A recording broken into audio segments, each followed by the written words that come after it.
Wow, చూస్తుంటేనే నోరూరుతుంది. ఈ bread halwa process ఏంటో ఇప్పుడు చూసేద్దాం రండి. Hello guys, welcome back to వారెవర్ కిచెన్. మా ఛానల్ ని ఫస్ట్ టైం చూస్తున్న వాళ్ళైతే సబ్స్క్రైబ్ చేయడం మర్చిపోకండి. ఇప్పుడు మనం ఏం చేసే స్వీట్ ఐటమ్ బ్రెడ్ హల్వా. దానికి కావాల్సిన ఇంగ్రీడియంట్స్ ఏంటో చూసేద్దాం. నేనైతే 5 బ్రెడ్ స్లైసెస్ తీసుకున్నాను. 1/2 cup milk, 1/2 cup sugar, cup oil, 1/2 cup నెయ్యి, కొన్ని డ్రై ఫ్రూట్స్. ఇప్పుడు ప్రొసీజర్ ఏంటో చూసేద్దాం. ముందుగా ఆయిల్ పోసుకోవాలి.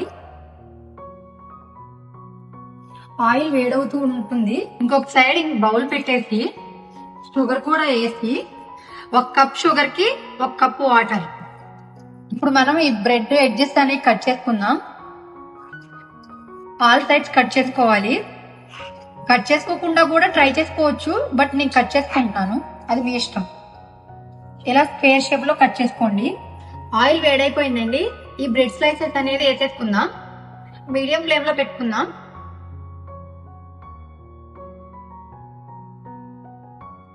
ఈ 2 సైడ్స్ కూడా మంచిగా రోస్ట్ అవ్వాలండి. అప్పుడే బ్రెడ్ హల్వా మంచి కలర్ఫుల్ గా ఉంటుంది. మనం ఫుడ్ కలర్ ఏమి యూజ్ చేయకపోయినా బాగుంటుంది చూడటానికి. షుగర్ సిరప్ కొంచెం వేడిగా ఉన్నప్పుడు ఒక 3 ఇలాచీస్ యాడ్ చేసుకోవాలి. ఫ్లేవర్ అనేది బాగుంటుంది బ్రెడ్ హల్వాలో. ఓన్లీ 2 or 3 మాత్రమే యాడ్ చేసుకోవాలి. ఎక్కువ యాడ్ చేసుకున్నా అంతగా బాగోదు. చూసారు కదండి, బ్రెడ్ స్లైసెస్ అనేవి గోల్డెన్ బ్రౌన్ కలర్ లోకి వచ్చాయి కదా. ఇట్లా ఫ్రై చేసుకోవాలి మనం. ఈ స్లైస్ చూసారండి, ఇలా ఫ్రై అవ్వాలి మనకి. ఇప్పుడు మనం షుగర్ సిరప్ లో యాడ్ చేసుకోవాలి. చూసారు కదా, అలా బబుల్స్ బబుల్స్ లో వస్తుంది కదా. ఆల్మోస్ట్ మనకి బ్రెడ్ హల్వాకి షుగర్ సిరప్ రెడీ అయిపోయిందండి. జస్ట్ ఇలా పట్టుకుంటే స్టికీ స్టికీగా వస్తే చాలు. ఇప్పుడు దీన్ని లో ఫ్లేమ్ లో పెట్టేసుకొని మనం ఈ బ్రెడ్ స్లైసెస్ యాడ్ చేసుకోవాలి. హైలో పెట్టుకున్నట్లయితే షుగర్ సిరప్ గట్టిగా అయిపోతుంది, సో అంతగా అబ్జర్వ్ చేసుకోవు. ఈ వీడియోలో చూపిస్తున్నట్టుగా ఇలా మ్యాష్ చేసుకుంటూ కుక్ చేసుకోవాలి. బ్రెడ్ హల్వా అనేది అప్పుడే సాఫ్ట్ గా ఉంటుంది. కొన్ని మిల్క్ యాడ్ చేసుకోవాలి. బ్రెడ్ హల్వా గార్నిష్ కోసం డ్రై ఫ్రూట్స్ ఈ నెయ్యిలో కొంచెం ఫ్రై చేసుకుందాం.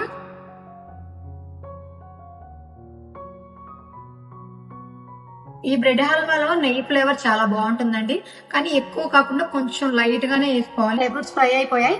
ఇప్పుడు ఈ డ్రై ఫ్రూట్స్ హల్వాలో వేసుకొని మిక్స్ చేసుకోవడమే, అంతే. హల్వా రెడీ అయిపోయింది. చూసారు కదా ఎంత కలర్ఫుల్ గా ఉందో, చూస్తుంటేనే తినాలనిపిస్తుంది కదా.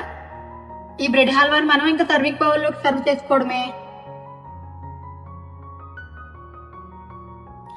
చూసారు కదా ఫ్రెండ్స్, మన బ్రెడ్ హల్వా అయితే రెడీ అయిపోయింది. చూస్తుంటేనే ఎమ్మి టేస్టీగా నోరు ఊరిపోతుంది కదా. అప్పటికప్పుడు స్వీట్ తినాలి అనిపిస్తే మనం ఇలా ఒక 5 to 10 minutes రెడీ చేసుకోవచ్చు. చూసారు కదా, ఈ బ్రెడ్ హల్వా రెసిపీ మీకు నచ్చినట్లయితే లైక్ చేయండి, షేర్ చేయండి, సబ్స్క్రైబ్ చేయండి.